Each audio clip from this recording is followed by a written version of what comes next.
Muy buenas tardes y bienvenidos a un nuevo encuentro de Fundación Diagnóstico Maipú.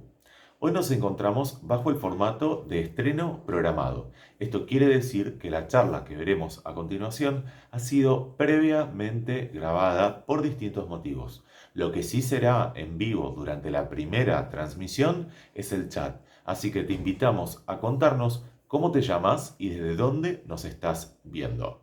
Quienes también estarán presentes en el chat es el equipo de nutricionistas de New Garden, de manera que puedas enviar tus consultas o comentarios utilizando el chat y puedas obtener una respuesta de parte de New Garden.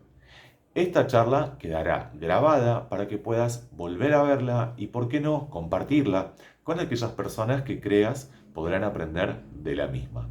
Como siempre decimos, compartir es prevenir.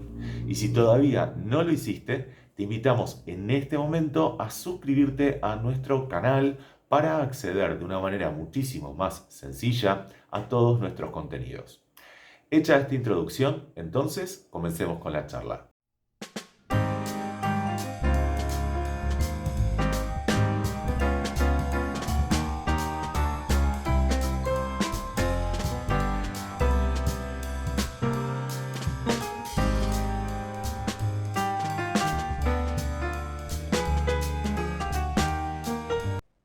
Buen día, bienvenidos a una nueva charla junto a Fundación Diagnóstico Maipú. Somos María Victoria Bravo y Estefanía Saboya, licenciadas en nutrición.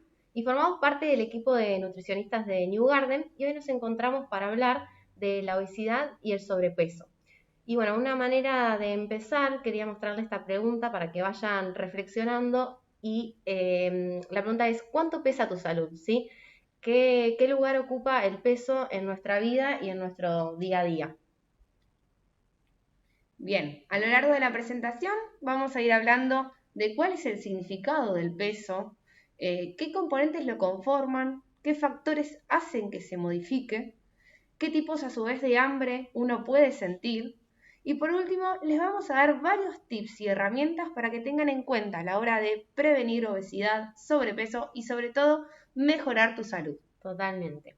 Bueno, a modo introductorio, hoy en día, según la Organización Mundial de la Salud, ¿sí? La OMS, nos informa que la principal causa de muerte prematura en el mundo, alrededor del 70%, son las enfermedades crónicas no transmisibles.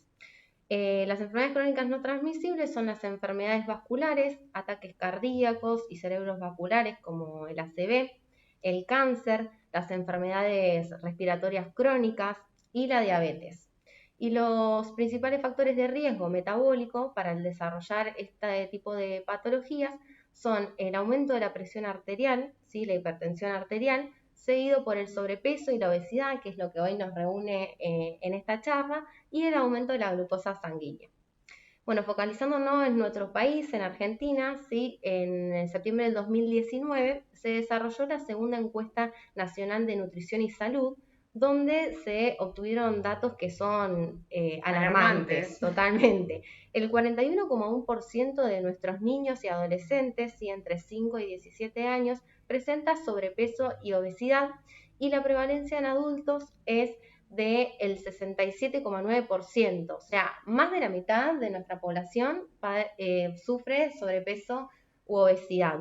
Tengamos en cuenta que, como les decía, estos datos son obtenidos en 2019, previo a la pandemia, por lo cual hoy en día, después de transitar toda esta situación de pandemia, estos datos se vieron agravados y la situación se vio exacerbada porque, entre otras cosas, se agudizó el sedentarismo, que es otro factor muy importante de riesgo, ¿sí? Exacto.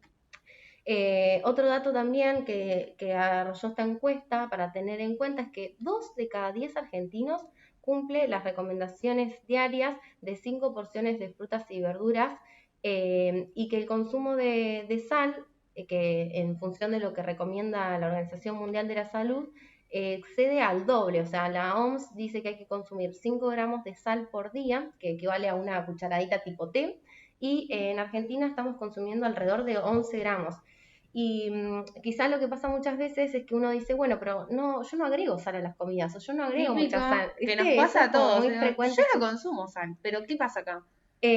Totalmente, es consumo de sal total, o sea, también está incluido la sal que tienen los productos ultraprocesados o productos de paquete o comida ya hecha que uno compra y que no sabe qué contenido de sal tiene. Entonces, es importante focalizarnos en esto, ya que como les contaba anteriormente, la hipertensión arterial es uno de los principales factores de riesgo para la salud, ¿sí? Y como venimos hablando en las charlas anteriores, esto del sodio oculto, que es el que uno no ve, el que uno no lee, ¿sí? Pero obviamente estos productos industrializados tienen dentro de sus ingredientes. Totalmente. Bueno, en cuanto al azúcar, a los productos de panadería, gaseosas, jugos, golosinas, ¿sí? El consumo en niños duplica el consumo en adultos y el consumo de snacks y productos de copetín lo triplica. Esto también es un dato importante porque tenemos que reflexionar al respecto y preguntarnos cómo estamos alimentando a nuestros niños, ¿sí?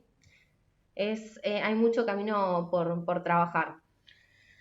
Bueno, y veamos justamente en esta placa, entender justamente por qué la obesidad es un factor de riesgo para desencadenar estas enfermedades crónicas no transmisibles. La obesidad es el aumento de peso a expensas del tejido adiposo, que es la grasa, ¿sí? Que está en un grado que perjudica la salud, no solo a la salud física, sino también en el bienestar psicosocial, ¿sí? Totalmente. El aumento del tejido graso puede estar distribuido en todo el cuerpo, pero el que presenta mayor riesgo a nivel cardiovascular es el que se ubica a nivel del ombligo, a nivel abdominal, que está justamente en contacto esta grasa con las vísceras y órganos. Esta enfermedad es crónica y multiorgánica. ¿Y por qué decimos esto? Porque justamente el tejido graso genera hormonas y sustancias proinflamatorias que viajan por la sangre, por el torrente sanguíneo y llegan justamente a estos tejidos y afectan a distintos sistemas de órganos, ¿sí? Sí. Pudiendo tener a corto, mediano o incluso largo plazo consecuencias tales como la hipertensión arterial, la dislipemia, que no es más y nada menos que justamente grasas elevadas en sangre, colesterol y triglicéridos. Hiperglucemias, que son justamente glucosa en aumento en sangre, es decir, el azúcar en sangre, que a veces se lo llama, ¿no? Que Sí. sostenidas en el tiempo puede desencadenar en diabetes. Hígado graso. A veces uno lo relaciona simplemente con el consumo elevado de grasas o alcohol, pero hay que tener en cuenta que el exceso de harinas refinadas, azúcares simples, ¿sí? Como golosinas, ya hablamos productos de pastelería, panadería y demás, en nuestro cuerpo se transforman en triglicéridos, depositándose en el tejido hepático y perjudicando las funciones vitales del mismo. La obesidad, a su vez, también es una de las principales causas de insuficiencia renal crónica, que es el justamente mal funcionamiento o inadecuado funcionamiento del sistema renal, ¿sí? Del sistema urinario. Y a su vez puede provocar también litiasis, que es la formación de cálculos a nivel del aparato urinario. Una complicación importante, ¿sí? A tener en cuenta es que uno tal vez a veces lo minimiza, pero hay que prestarle mucha atención, que es la apnea del sueño. ¿Qué son las apneas del sueño? Son interrupciones en la respiración. Sobre todo aparecen cuando dormimos, porque esto se da que el exceso de grasa que tenemos a nivel del perímetro del cuello oprime la cavidad respiratoria aérea superior. Esto da como resultado que la persona deje de respirar por un lapso considerado. Entonces la persona se ahoga, ¿sí? Suele estar acompañado de ronquidos, ¿sí? Y lo más preocupante es que tiene un sueño como inconstante. Entonces, interrumpido. exacto, no puede descansar. Entonces, al otro día, la persona que tiene sobrepeso y obesidad tiene justamente un decaimiento, fatiga, está desganado, está dormido, ¿sí? No tiene energía. Me ha pasado varias veces, muchas personas que tienen apneas del sueño que hasta incluso se quedan dormidas manejando en situaciones atípicas. Lo cual también es, obviamente, Súper peligroso, un riesgo. Total. tal cual. El sobrepeso y la obesidad trae también complicaciones a nivel de las articulaciones como la artrosis. Pensemos justamente en estas articulaciones como tobillos y rodillas, que tienen que soportar todo este peso, ¿sí? Corporal, que lo que hace es desgastar a las articulaciones, ¿sí? Y a su vez genera dolor, inflamación, que es una lesión que es como un ciclo, como una rueda. Eso lo que hace es evitar que la persona pueda hacer alguna actividad física Sí, a veces por o dolor. dificulta, exacto.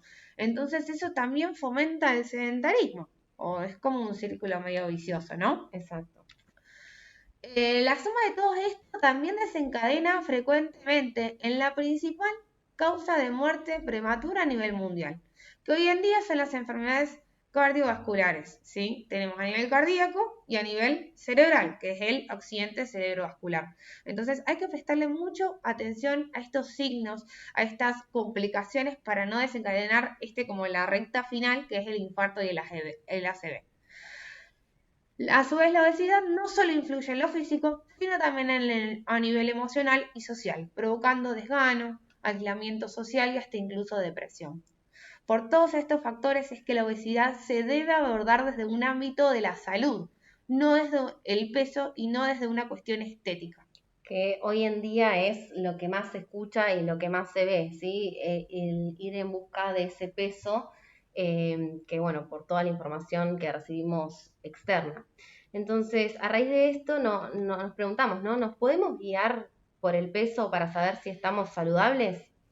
Y bueno, la respuesta principal es que no, ¿sí? El peso no indica salud. Y acá vamos a ver por qué. Como tenemos ahí en la imagen, el cuerpo está compuesto por huesos, por vísceras, como por ejemplo el corazón, los riñones, el intestino, los pulmones.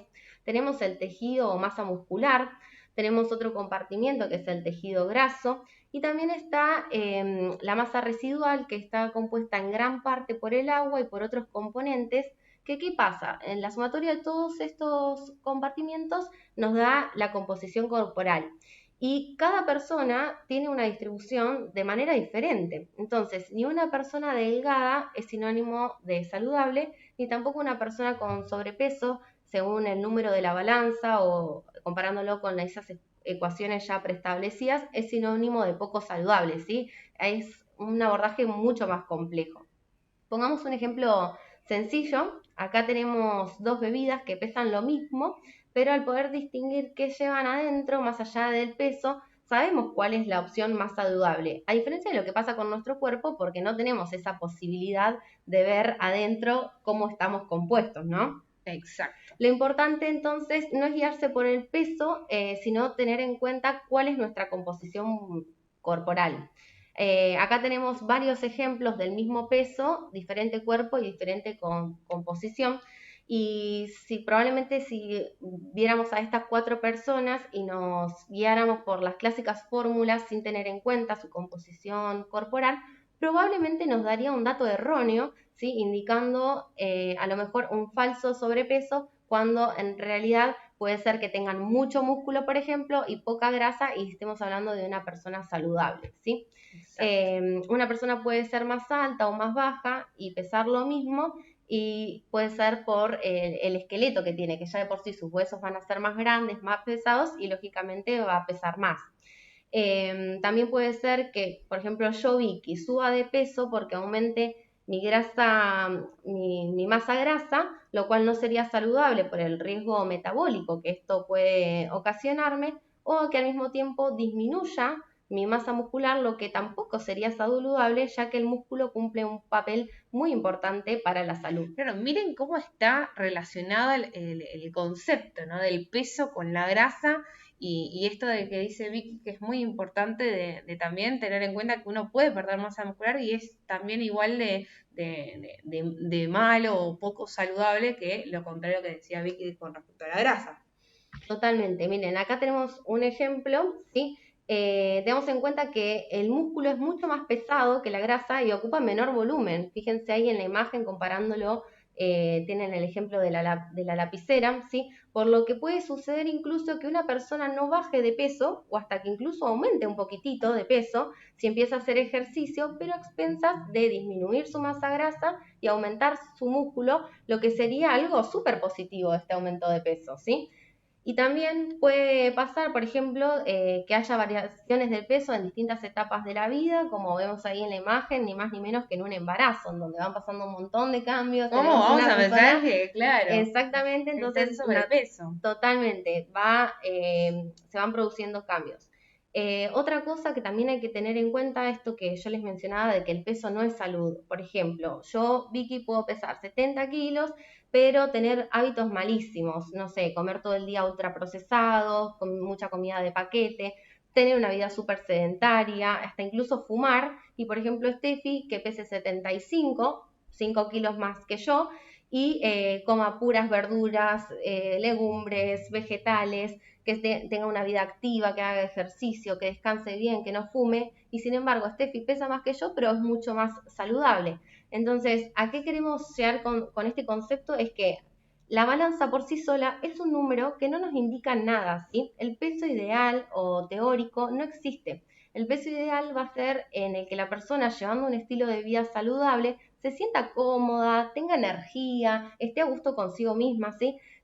Quiero que les quede este concepto de que la balanza no pesa salud.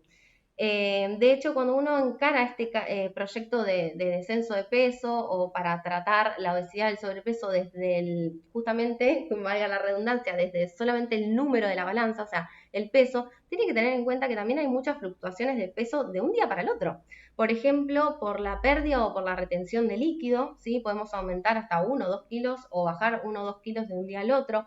Mismos en las mujeres, en función de la etapa del ciclo menstrual en la que uno se pese, puede también tener variaciones de kilos en el peso, o también en función del día en el que nos pesamos. Si justo ese día consumimos muchos alimentos, tomamos mucha agua y todavía no fuimos al baño, bueno, también es masa que nos queda adentro y eso también va a impactar en nuestro peso. Por eso no está bueno pesarse, y si uno quisiera, porque tiene la decisión de hacerlo, que no sea todos los días, ya que puede generar una obsesión y hasta incluso a veces frustrarnos en este proceso sin sentido, siendo de que ese número que nos da la balanza no nos indica qué tan saludables estamos, porque no sabemos si el aumento o el descenso de peso es a expensas de la masa grasa o muscular, ¿no? Exacto. A nivel profesional se utiliza el peso, pero siempre en combinación con otras estrategias, ¿sí? Totalmente. Con otras herramientas que nos indiquen el estado de salud para evaluar justamente a cada individuo,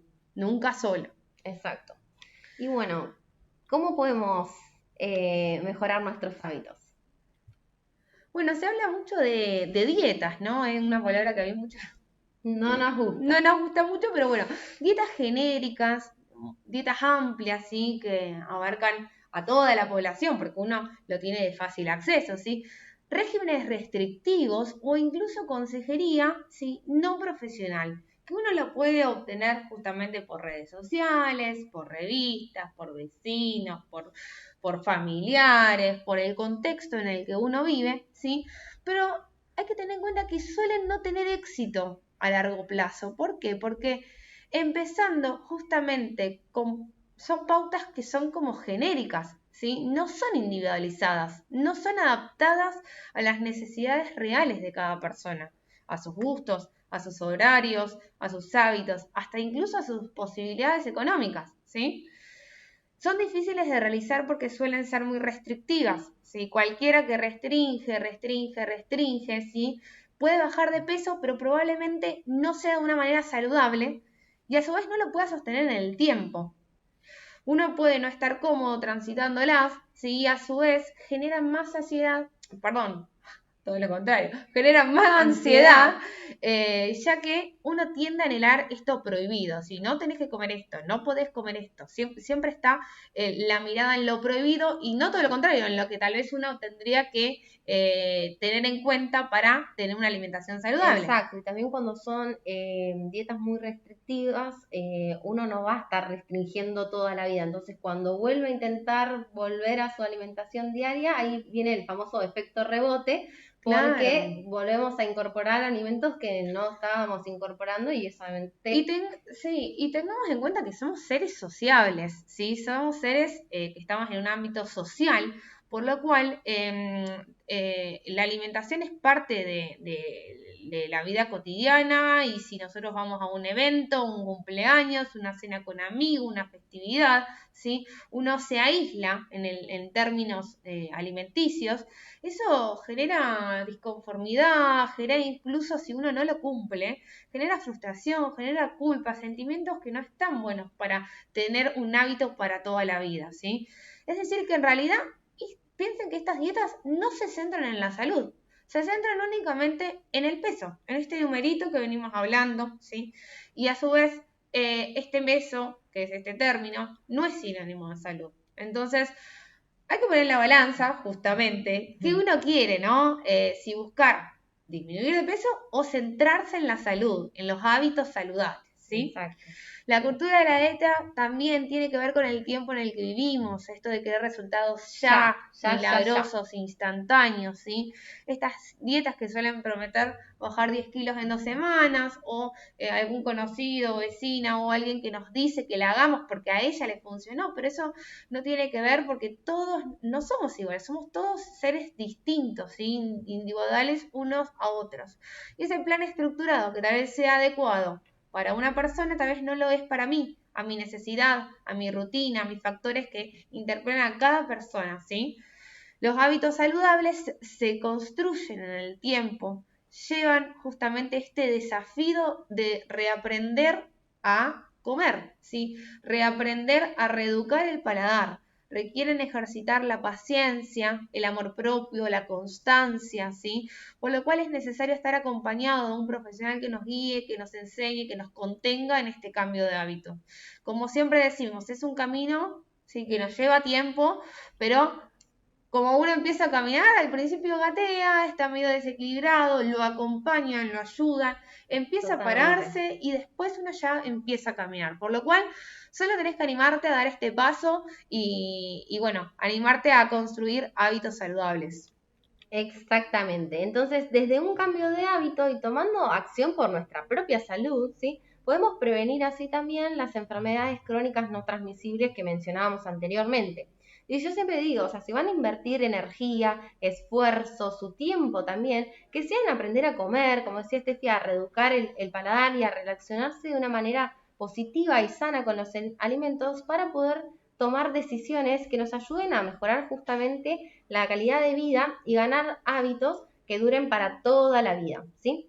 Y bueno, ¿por dónde empezamos? O sea, tenemos mucha información, pero ahora, bueno, ¿qué hago? Se estarán preguntando en casa. Bueno, el primer paso es observar qué ponemos en nuestro plato, ¿sí? Acá tienen un ejemplo bien visual. Visual, exacto, y sencillo, en donde siempre vamos a recomendar que la mitad del plato lo ocupen frutas y verduras, ¿sí? Sumar más, acuérdense que antes les mencioné que solamente 2 de cada 10 argentinos cumple con la recomendación diaria de 5 porciones entre frutas y verduras al día. Entonces, hay que cambiar este número, hay que sumar frutas y verduras, ¿sí? Aprovechen, yo siempre les digo, las frutas y verduras de estación, que no solo son más económicas, siempre está la promo de 2 kilos de zapallito por X cantidad de pesos, o sea, aprovechen esas oportunidades también para sumar variedad y ahorrar en lo económico, y que además son mucho más sabrosas siempre las de estación. Exacto. Y bueno, también algo que me gusta recalcar es que un color, una vitamina.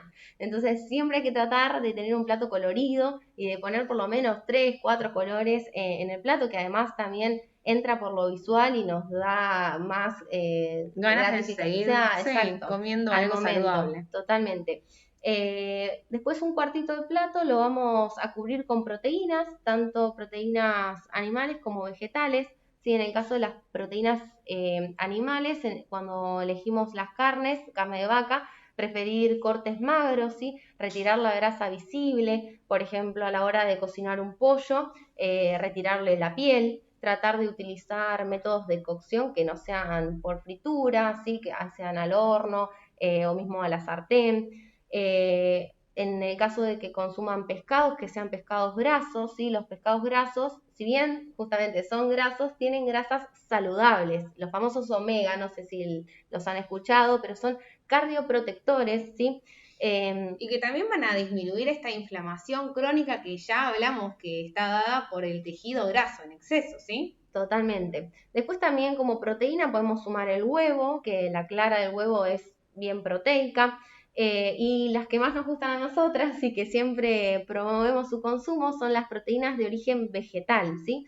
Hay un montón de opciones. Pueden ser a base de legumbres, que también hay un montón de tipos. Generalmente uno por ahí recae en la lenteja, que es como el más popular y conocido, pero tenemos garbanzos, porotos de todo tipo y color, blancos, rojos, negros, unos porotos que se llaman porotos moon, que son verdes, chiquititos, y que también va a sumar color a ese plato. También podemos incorporar proteínas por la quinoa, el amaranto, la variedad de frutas secas, ¿sí? Almendras, nueces, castañas de cayú, pistachos. Uno le tiene miedo a lo que es calórico, pero tengan en cuenta que no deja de ser un alimento saludable. Entonces, siempre manejando la porción, ¿sí? Es lo ideal para incorporar estos nutrientes y evitar lo que son calorías vacías, que lo vamos a ver más adelante. Totalmente, y puede ser el alimento en sí o también algunos derivados. Por ejemplo, pasa mucho en el caso de las legumbres, aquel que no está acostumbrado a veces nos suelen decir que no las consumen porque le generan muchos gases o distensión a nivel abdominal y malestar, pero hay alternativas, o sea, obviamente que tiene que ser paso a paso y ir incorporándolas de manera paulatina, pero por ejemplo, pueden empezar sumando legumbres a través de harinas, ¿sí? Y si hacen un pan, una masa de tarta o galletitas, sumar harina de garbanzo, harina de arvejas. Fainá. Qué rico, fainá también, que es súper fácil, sencillo de hacer. Fideos de legumbres vienen hoy en día también. El famoso tofu, no sé si aún no lo conoce, pero está hecho a base de soja, ¿sí? Lo pueden cortar en fetas y sazonarlo bien, marinarlo con salsa de soja, con cúrcuma, queda riquísimo, con un condimento que a nosotras nos encanta, que se llama merquén, que es picantito y ahumado, también queda súper rico. Lo pueden cortar en cubitos y agregarlos también en las ensaladas. Vienen también los texturizados a base de legumbres, texturizado de soja, texturizado de arveja, que también es súper fácil de usar, o sea, solamente hay que hidratarlo y uno lo puede condimentar a gusto también con todas estas especias que estábamos nombrando y después usarlo en rellenos de tartas, de empanadas, ¿sí? Hay que animarse a probar cosas diferentes. También pueden incorporar las legumbres en forma de pastas, el clásico hummus que a todos nos encanta, así que es a base de garbanzo, pero se puede hacer con poroto aduki, con alguna arveja, también, ¿por qué no? Y los medallones, que siempre está bueno, ahora vamos a ver en el tema de la organización, pero se hace en cantidad, lo frizás y lo tenés a mano para salvar también en cualquier plato y de una manera súper nutritiva y rica, ¿sí? Así que a evitar justamente estigmatizar a las legumbres con que es solo un alimento invernal, ¿no? Solo de invierno. Totalmente, pueden agregarlo también en ensaladas y bueno, en todas las preparaciones que fuimos nombrando. Después el otro cuarto de plato va a ir a base de granos integrales, ¿sí? Cereales integrales, que no solo nos van a aportar energía, sino que también van a ser fuente de fibra. Los que ya nos siguen en este ciclo de charlas con Diagnóstico Maipú, venimos hablando siempre de los infinitos beneficios de la fibra, ¿sí? No solo para brindarnos saciedad y ayudarnos a controlar el apetito, sino que también es muy importante para la salud de nuestra microbiota, hoy en día que se está hablando bastante de este término, y hoy también la fibra es muy necesaria para la prevención del cáncer de colon, que es uno de los cánceres más frecuentes debido justamente al pobre consumo de fibra, que tenemos, entre otros factores, ¿sí? Entonces, bueno, como granos integrales podemos cambiar el arroz en vez de arroz blanco, sumar arroz integral, la cebada, el mijo y también, como mencionamos antes, como las legumbres, los productos alternativos, por ejemplo, fideos a base de harina 100% integral o pan de harina de centeno, de trigo integral. Poner las manos de la masa, como siempre decimos, y animarse a hacer sus propias masas de tarta con harina integral o crackers, que también quedan riquísimas.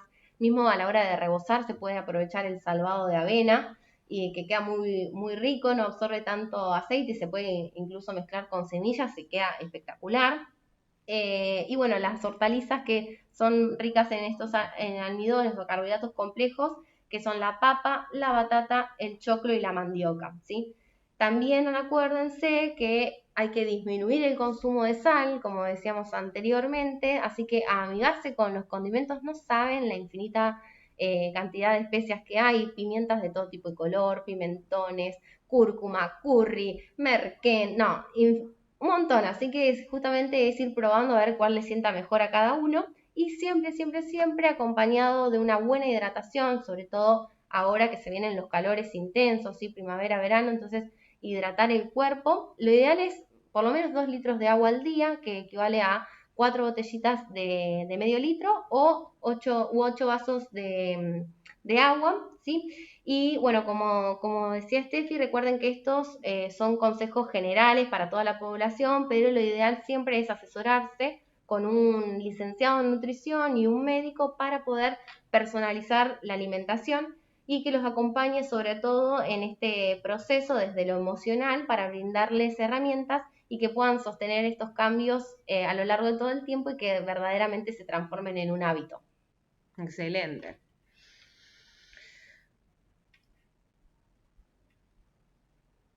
Bien, hace poco se sancionó una ley a nivel nacional que se llama la Ley del Etiquetado Frontal de Alimentos, en donde próximamente vamos, a la hora de ir a comprar un producto, vamos a ver justamente octógonos negros en el frente de los paquetes, ¿sí? En los cuales nos van a alertar de que tiene justamente algunos nutrientes críticos que sean en alto contenido, como por ejemplo Azúcares. un logo que diga alto en azúcares, alto en sodio, alto en grasas saturadas, y a su vez viene justo en paralelo lo que nos viene informando las encuestas a nivel nacional en estos últimos años, ¿sí? El exceso de consumo en productos de copetín, en exceso el consumo de productos industrializados, de paquete, gaseosas, el consumo exceso de azúcar y sodio, ¿sí? Productos tipo fast food, como comidas, ¿no? Al paso. Lo mismo que nos viene alertando sobre todo en el consumo de niños, ¿sí? En productos de panadería, pastelería, golosinas, chocolates y a su vez el exceso de alcohol, ¿sí? Entonces, lo que nosotros queremos implementar es un cambio en la alimentación, que sea consciente, que sea real, ¿sí? Disminuir todos estos alimentos que en realidad no alimentan, sino que son justamente productos, ¿sí? Sí, derivados de la industria, más que nada. Pero en nutrientes no nos aportan nada, son bajos en fibra y son justamente como mencionaba antes, altos en calorías vacías, no aportan nutrientes, por lo cual tenemos que aumentar justamente el consumo de frutas, de verduras, como decía Vicky, porque nos va a proporcionar mucha cantidad de fibra que nos va a dar saciedad, nos va a aportar antioxidantes que nos va a prevenir el envejecimiento celular, vitaminas y minerales.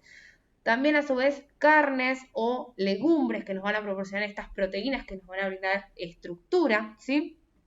A su vez nos vamos a obtener también grasas cardioprotectoras por medio de frutas secas, semillas, aceites vegetales que nos van a ayudar también a desinflamar esta inflamación crónica que veníamos mencionando. Totalmente. ¿Sí? Por lo cual los alentamos justamente a menos paquetes y más alimentos reales. ¿Sí? Me encanta, me encanta, me encanta. Ahora algo importante también a tener en cuenta es la actividad física, ¿sí? La actividad física es muy beneficiosa para la salud. Ya todos lo sabemos, ya la ciencia lo avala y lo dice, ¿sí? Mejora valores de tensión arterial y lípidos en sangre, ¿sí? Reduce el riesgo de cáncer de todos los tipos de cáncer, cardiopatías también. Mejora incluso los riesgos de demencia, de enfermedades degenerativas. Mejora la salud ósea y a su vez el estado de bienestar. Aquí no nos ha pasado que uno le da fiaca ir, ¿viste? A hacer alguna actividad y después, una vez que está, se olvida y vuelve recargado de energía, totalmente. Entonces, tiene sustancias, o sea, genera sustancias que ayudan en el bienestar, en el ánimo, ¿sí? Y a su vez aumenta la esperanza de vida y disminuye la mortalidad por todas las causas. Por eso, nosotras justamente decimos que el sedentarismo no duele, pero enferma. Entonces, tenerlo en cuenta y presente, ¿sí? no es solo la actividad física que uno puede programar, como ir al gimnasio o tener alguna actividad ya formal. Tenis, fútbol. Exacto. Existe justamente una denominación que se llama NEAT, que por sus siglas en inglés, ¿sí? Sería nada más y nada menos que la actividad física que uno no programa. Es decir, la que uno hace sin darse cuenta. Es más de lo que ustedes se imaginan. Sí. Así que hay que aprovechar. Muchas veces decimos que no hacemos actividad física por falta de tiempo, pero en realidad tenemos que saber que sacando las 8 horas de sueño, el día tiene 16, Sí. haciendo matemáticas. Bien. Desde las cuales, si hacemos actividad física programada, que podría llegar a ser 1 hora, nos quedan 15, ¿sí? Y en esas 15 horas tenemos que lograr que justamente nuestro día sea activo y aprovechar estas acciones, estas actividades cotidianas, ¿sí? Para sumar justamente en vigorosidad, en ejercicio, en fuerza. Sumar pasos también, Exacto. totalmente. Entonces, tenemos simples acciones y actividades que uno hace, como por ejemplo, en vez de subir justamente una escalera mecánica o el ascensor, evitarlos, tratar de subir esas escaleras fijas y sumar pasos. No solo sumamos pasos, sino también ahorramos tiempo. ¿Vieron cuando en la salida del subte van todos amotinados por la escalera mecánica y la escalera fija va libre? Así que ahí hay que aprovechar, meter pata, capaz que la primera vez llegan un poco agitados, nos cansamos, pero ya después cuando lo tomamos como hábito sale natural y es mucho mejor. Podemos ir caminando o en bici al trabajo, hacer las compras, ir a lo de un amigo o incluso pasear de alguna mascota, algún perro, ¿sí? Si la distancia es muy extensa, usar el transporte, bajarse unas cuadras antes, ¿sí? Yo me obligo a bajar antes y aunque sea me hago 15 cuadras. ¿Cuánto tardo? Parada. Claro, no mucho, ¿sí? En la oficina, si uno está mucho tiempo sentado, estudiando o trabajando tipo home office, tomarse unas pausas. Es saludable tomarse unas pausas activas, caminar, distenderse, moverse aunque sea 5 minutos, ¿sí? Aprovechar también las tareas domésticas diarias, hacerla de una manera vigorosa, ponerle energía, barrer, limpiar, ordenar. Si tengo que hacer una preparación que necesite una batidora, evitar la batidora, agarrar el batidor manual, ¿sí? Y darle energía a esa actividad. Trabajando el bíceps del tríceps. Que nos va a ayudar a sumar, todo suma, ¿sí? Bien. Evitar pasar demasiado tiempo con las celulares, con las pantallas, con las computadoras, y esto es importante, ya que tengamos en cuenta que uno no tiene el registro y hay mucha tecnología ahora que así como no nos ayuda, hay muchas aplicaciones que nos ayudan a detectar esto, así que nos ayuda a ver cuántas horas de pantalla uno tiene, cuánta agua uno consumió, así que también tener en cuenta a ciertas aplicaciones que nos pueden ser ayudar. Útiles, total. ¿Y cuánta actividad física hacemos, Steffi, entonces? ¿Qué es lo recomendable? Eso va a depender de cada persona, pero en promedio la Organización Mundial de la Salud recomienda 150 minutos de intensidad moderada por semana, que equivale a 5 veces por semana media hora o 3 veces por semana 1 hora, ¿sí? Excelente. Bueno, otro dato súper importante a tener en cuenta, además de la alimentación y el ejercicio, que son los pilares que ya vinimos hablando, es el tema del manejo del estrés y la ansiedad, ¿sí? Está bueno aprender a conectarnos con nuestras emociones, entender qué es lo que nos está sucediendo y conectarnos también con estas actividades que nos generen placer, como por ejemplo ahora que vienen los días lindos, pasar tiempo en la naturaleza, en la medida que tengamos la posibilidad, caminar descalzos sobre el césped, escuchar música, bailar, leer un libro, clases de yoga, de meditación. Ahora también para los que nunca lo hicieron, se están iniciando, hay en YouTube pautas muy breves de 5 o 10 minutos de ejercicios de meditación o de respiración consciente que la verdad que ayudan muchísimo. También cocinar o obviamente pasar también tiempo con amigos o con la familia. Todo esto nos conecta con nosotros y nos hace bajar la ansiedad y el estrés que quizá por el ritmo de vida del día a día llevamos. Y otro dato importante también es el tema del descanso, que no solo es importante la cantidad de horas de sueño, sino también la calidad de ese sueño.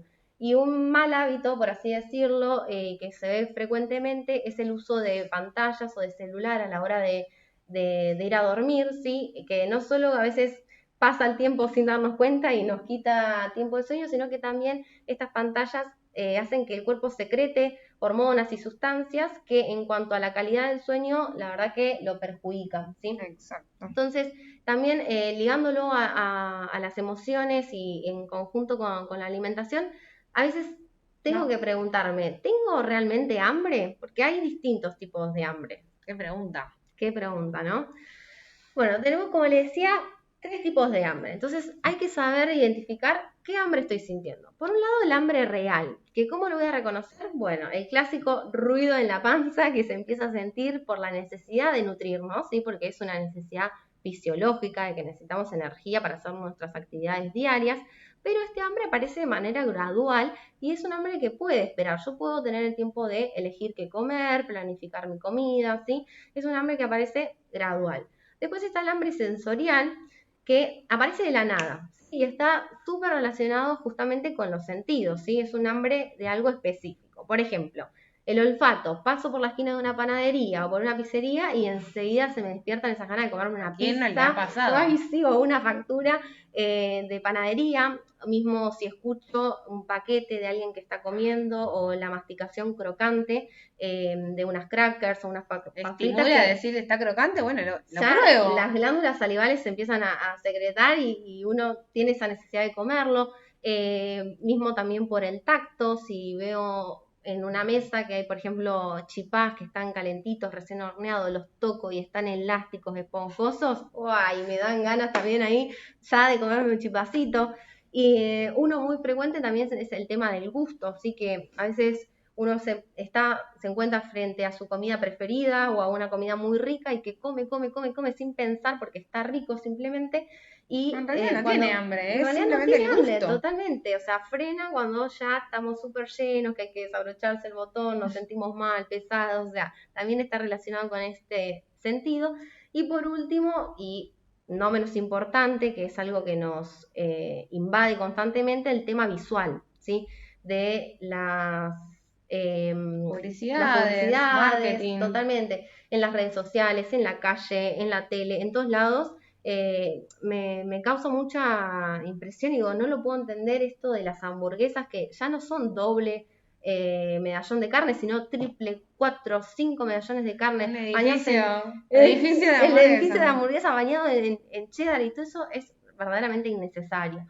¿Sí? Así que ojo también con el hambre sensorial y por último el hambre emocional que ocupa sobre todo cuando estamos en esta transición y empezamos estos cambios de hábito, a veces se puede aparecer estas emociones y es algo que lo quiero ya, o sea, es un hambre que lo siento urgente, ¿sí? Suele ser de un alimento calórico y hasta que incluso nos da ganas de seguir comiendo, y uno come rápido, ¿sí?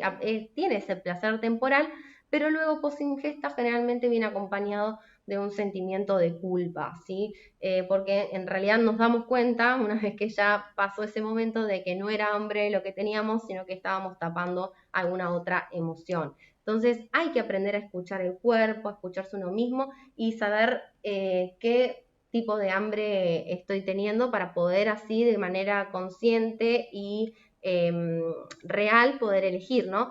Entonces, primeramente tratar de tener en casa un entorno saludable, ¿sí? Tratar de que en nuestras alecenas o en nuestras... Heladera, Exacto. tengamos algo que si sé que tengo un hambre emocional, bueno, de última tengo una opción un poco más saludable. ¿Sí? Exactamente. Bueno, esto que hablábamos antes de canalizar el estrés o la ansiedad por otro método que nos genere placer y no necesariamente la comida. Y también manejar las porciones, que esto es importantísimo. No solo importa la calidad, sino también la cantidad. A veces mismo con el hambre real, ¿sí? No sé, llevamos la bandeja a la mesa y comemos la porción, ya estamos satisfechos, pero sin embargo, como está ahí a la vista, sigo comiendo. Entonces, siempre tratar de servir la porción en el plato y el resto porcionarlo y refrigerarlo o mismo frizarlo para tenerlo para otra oportunidad y no caer en ese deseo de porque lo veo me lo como, ¿sí? Excelentes tips. Bien, vamos que se puede. Bueno, y la organización es clave, es nuestra frase de cabecera, ¿sí? Lo más importante es planificar el menú semanal. ¿Por qué? Porque justamente el menú semanal me va a dar la variedad, me va a dar qué es lo que estoy comiendo. Y por eso les vamos a dejar un obsequio, un regalito, justamente porque estamos de mes aniversario y por ser la última charla de este año. Qué rápido que se pasó el año, por Tremendo. Dios. Que les vamos a dejar de obsequio un ejemplo de mosaico, de organización semanal, que no es nada más y nada menos que una semana, ¿sí? Son 4, que es decir, un mes, que tienen ideas de menú. Uno completo y uno en blanco para que ustedes lo puedan completar adecuado a sus gustos, a sus necesidades y a su día a día, ¿sí? Esto nos permite justamente ver a lo largo de la semana qué grupo de alimentos estoy consumiendo, qué incorporamos, no caer en la monotonía, lograr una alimentación colorida, nutritiva, variada. Van a ver las distintas ideas que les fuimos dando. También una lista de compras como segundo obsequio para reflexionar acerca de nuestro consumo y que no nos falte ningún alimento real. Fundamental en la lista a la hora de ir al súper, ¿sí? Porque después uno se desvía. Perdón, Estefi, estén atentos que tanto el mosaico como la lista de compras van a aparecer en un link en el chat. Ahora cuando terminemos la charla sí pueden entrar y descargarlo. Exacto. Así que la lista de compras es fundamental. Otro tip, dedícate un día para cocinar y estoquearte. Nuestra frase también de cabecera es amigarse con el freezer. Exacto. Es nuestro gran aliado. Hay que cocinar bastante y porcionarlo. ¿En qué? En packs individuales, en porciones donde nosotros podamos descongelarlo de manera fácil, rápida, en microondas, con agua caliente, y ya tener una opción saludable, rápida a la hora de la cena o en el almuerzo, ¿sí? A veces está de moda ahora el término meal prep, que no sé si lo habrán escuchado, pero justamente es eso, cocinar mucho un día para estoquearse y después tener en la semana, que por ahí es cuando tenemos menos tiempo, la facilidad de tener comida nutritiva al alcance y rápido. Exacto, y esto nos permite también, junto con la lista de compras, no ir todo el tiempo a el supermercado, no ir todo el tiempo a estos comercios que también nos tientan. Entonces ya sabemos que no voy a ir, no me voy a tentar con nada, que también la publicidad engañosa ahí a veces interfiere en nuestras emociones, como ya lo hablamos. Está todo diseñado desde los paquetes, los colores, todo para que me compres. O sea, hay que tratar de ir lo menos posible. A su vez, otra idea y otro tip es tener las verduras ya limpias en la heladera, ¿sí? Ya organizadas para cuando llego, no tengo ganas de cocinar, no tengo tiempo y demás. Bueno, ya tengo ahí mis tomatitos cherry ya lavados, mis hojas de rúcula, mi lechuga, o sea, todas verduras coloridas que nos ayuden a nutrirnos y a brindar distintas preparaciones a lo largo de la semana. Y a su vez, las frutas a la vista. Las frutas tienen que estar en la frutera, en la mesa, donde yo tengo ganas de consumir y lo tengo a disposición. Si yo la dejo en el fondo del cajón de la heladera, es lo más probable que la banana se ponga negra. ¿A quién no nos ha pasado? Así que las frutas a la vista es donde más nos van a tentar y donde más las vamos a incorporar. Excelente. Crear entornos saludables, que es un poco lo que decía Vicky, ¿sí? ¿Qué tengo en mi alacena? Abrir la alacena, abrir la heladera, el freezer y decir, bueno, lo tengo que llevar con alimentos, con preparaciones fáciles, como por ejemplo salsas, hamburguesas caseras, medallones caseros, que me nutran, ¿sí? Si yo tengo helado, si yo tengo golosina, chocolate, y lo más probable es que ante esa emoción, ¿sí? Este hambre emocional, uno caiga en este entorno no tan saludable. Sumar esos 2 litros de agua al día, ¿sí? Mantenerse activo y registrar sus emociones es la organización clave semanal, así que espero que les haya servido. Les agradecemos por este espacio y bueno, ya saben que les dejamos unos 5 minutitos por si tienen alguna duda y desde ya un placer compartir este espacio y bueno, nos vemos en el próximo año con algunas otras propuestas. Muchísimas gracias.